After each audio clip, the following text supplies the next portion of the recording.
Good evening and welcome to the Business Day. I'm Andrea Chisholm. The government today floated a 273-day and 182-day Treasury bill in order to help fund the budget, which was programmed at $1.38 trillion. This is in response to revenue shortfall of $7.28 billion during the April to November period last year.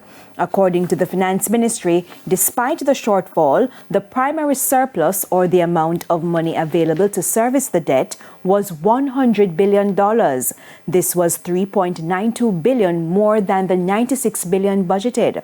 The fiscal balance was also $4.42 billion, less than the $24.04 billion which was programmed.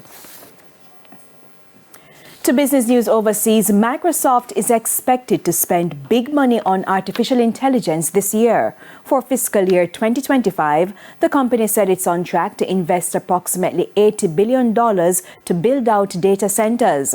They will be used to train AI models and deploy AI and cloud-based applications worldwide.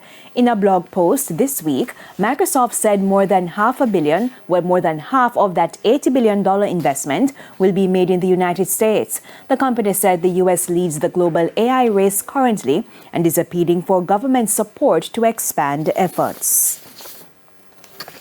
The JSE index declined by 3,890 points today, while the junior market index declined by 3 points. The 43 stocks which advanced were led by Carbon Flavors and Fragrances, Express Catering, QWI Investments, R.A. Williams Distributors, and First Rock Real Estate Investments US dollar shares.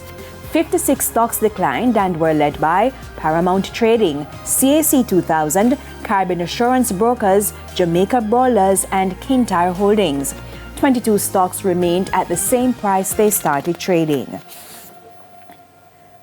In foreign exchange trading, the American dollar was selling for an average $156.91. The Canadian dollar is being sold for $109.17. $195.64 is the average value of the pound, while the euro is going for $164.89.